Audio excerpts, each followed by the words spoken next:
Good morning.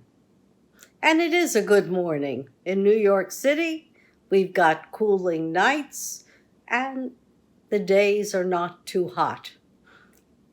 Unfortunately, that's not the same for the rest of the country, where they were sweltering under the heat and fires and now maybe flood. That's true, all of it. However, things that are really important look like a lot of them have solutions. What am I talking about? I'm talking about our social media and what I've come to describe as AI's, which are algorithms, destructive behavior that we're seeing in America and other places. I never realized that social media platforms were neoliberal. In fact, I didn't even know what neoliberal meant. I had to look it up. It means the ability for a corporation to be driven by market forces only, which makes it capitalism, and capitalism that is only listening to the markets and to the shareholders. It also advocates small government and deregulation. Well, we're seeing that all across our society, folks. It's interesting.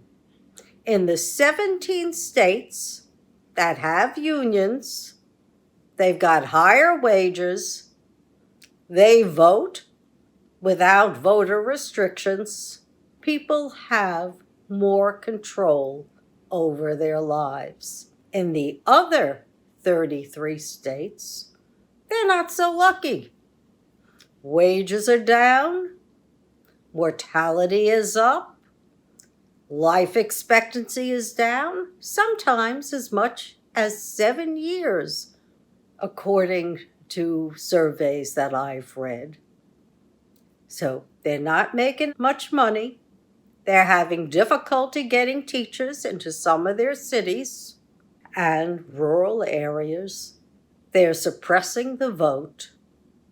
Probably don't do much in terms of expanded Medicaid either.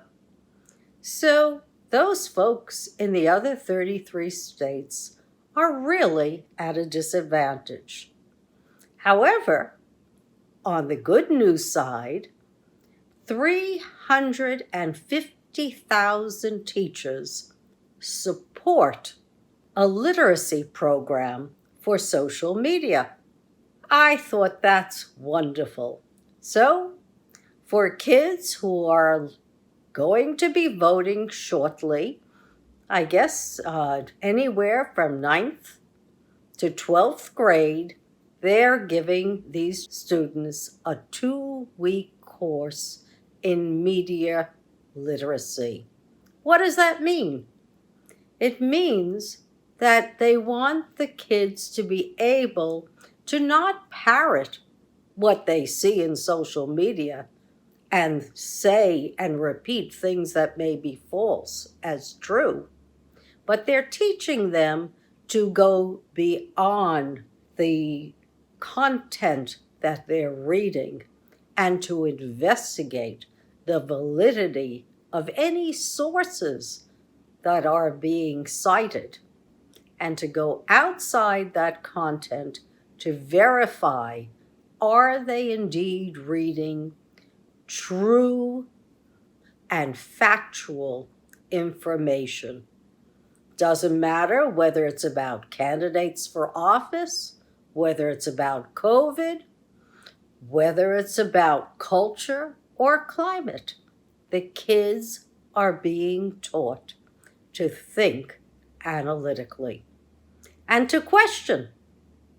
And I think that's a win-win for society. Because Social media platforms like Google and Facebook and Twitter and YouTube and TikTok, they are neoliberal by design.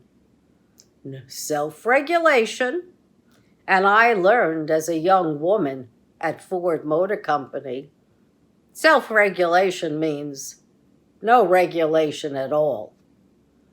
I know when I started to introduce 300 new products for anti-corrosion, we had to write down exactly where that new material was to be placed in the automobile, what part, how often, what thickness, etc., etc., etc. We had good manufacturing practices and came up with a book that was this thick. I came up with it on all the standards for every product that we implemented. Doesn't exist on social media. They're happy not to be transparent because then we can't tell them how to regulate those platforms. And we should be, because neoliberalism on social media is dangerous. It means self-regulation, deregulation, and they're not supporting government. In the EU, they've decided social media platforms have to be transparent. They've got laws that they're putting in place. And recently, they fined Instagram for $405 million because they shared teens' background data, their telephone numbers and their emails, with a third party. Now, we may not know it, but the business of social media is business. We get it free, but that's because they sell our information and our behavior to third parties. And those third parties, they can do anything they want with it. They can persuade us how to vote. They can show us ads for voting. And little by little, they can polarize our society. And we're letting it happen. We've been letting it happen since the 90s. We actually had think tanks advising Congress on algorithms. We had think tanks for cybersecurity, for privacy, for transparency in social media. And perhaps we don't want social media to control so much of our lives. And maybe we don't want algorithms either, deciding our fate when we go for a job, or deciding that this is our behavior and we are or are not entitled to a loan. There may be areas where we don't want our behavior analyzed by an algorithm. We'd like to have the decision made by people who can actually speak to us and find out what we're all about. And look at our references and look at our technical expertise, or whatever expertise people should be deciding with other people. Sure, algorithms are wonderful. They give you large data. Used properly, we can find out how to best organize our cities, how to plan our cities so that we don't have heat deserts for poor people. Or we monitor the arsenic in our water and the lead in our water and other chemicals in our water. Sure, we need data for that. We need data to map out floodplains and potential pollution zones that cause problems for so many in these United States and across the globe. Algorithms are not bad in and of themselves, but when they're used for a neoliberal cause, well, that makes a society that divides us. Barack Obama used Google when he was running for office, and they aggregated data for him. And I'm sure they helped persuade voters to vote for him. That was abrogated. When Hillary was running against Donald Trump used Facebook. And we know that Facebook, their model is, how do we change people's behavior?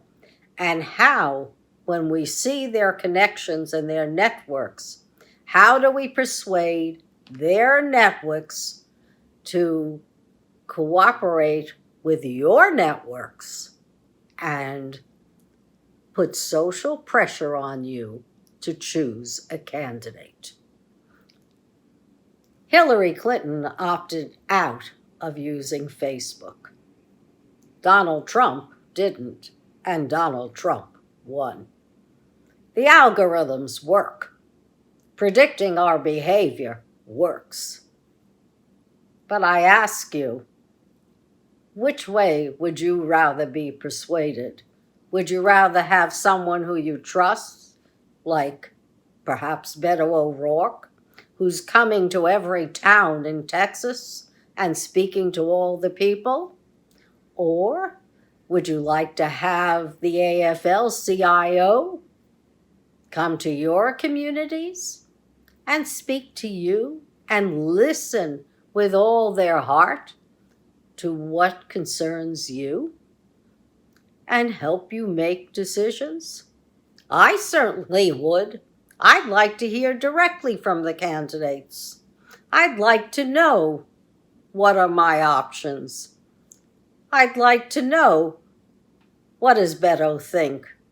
And I certainly was so interested in it and in the process that I volunteered when Beto O'Rourke ran against Ted Cruz in 2018 for Senate. And I was happy to go for 1 week anywhere that Beto's campaign took me. I also contributed to Ossoff and Warnke in Georgia and will continue to contribute again. I have. So I think AI can do good, but AI is a system, just like all other systems. We know what happens when control is missing in corporations. Abbott Labs produced no formula for babies for at least 6 months because they were self-regulating and didn't care to spend the money to make their plant sterile. I would have shut them down and fined them heavily because they caused great harm to infants in our country.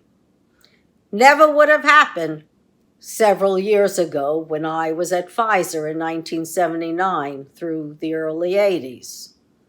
I was in charge of sterile products. Our biggest product was streptomycin. It was in a P3 facility. You had to cover yourself 100% in paper gowns. Your face was covered. You wore goggles. I remember going through the airlock. It took me about 15 minutes so that I could stop hyperventilating and actually breathe and not fog up my glasses.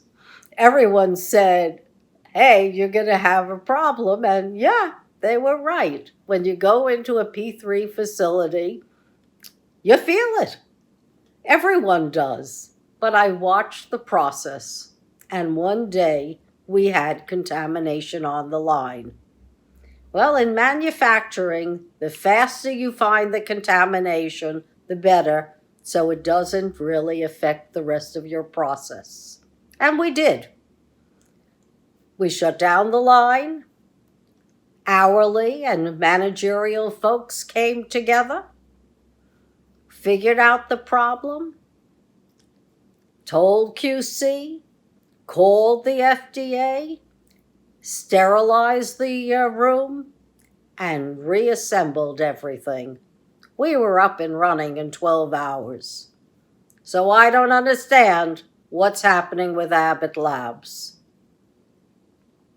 No, sir. So I'm looking at AI. I told you I'm reading about surveillance capitalism, the new frontier. Makes me fairly aggravated, I will tell you, and it is not a fast read. But it is a tome, and it is the textbook by Zuboff, who is a well-recognized authority on what's happening to our world. And what's happening is the new power is centralized in folks we don't even vote for. It's the social media giants. Google is number one, Facebook is second, and then you have all the other platforms. Interestingly enough, reports on Apple they really do respect our privacy. And the new phone, for those of us who are older and might want it, they're going to have automatic SOS sent via satellite if we are ever in trouble in an area with no cell phone usage. Remember those little teeny bars that control whether or not we can speak to anyone else? Well, you don't have to worry with Apple. It's concerned about our safety and will hook up with satellites if we're in a car crash and get us help immediately. So, data is good, but we've got to control the data, not everyone else. And so let's see what happens. I think there's finally awareness. I'm happy that 350,000 teachers have decided that they need to teach social media literacy. It's a brave new world, but regulation is what makes us safe, not self-regulation. We've seen it. It doesn't work. So, God bless you, everyone. See you next week. At this point, I feel pretty certain I can bet on it. Thank you for listening. Bye now, and take care.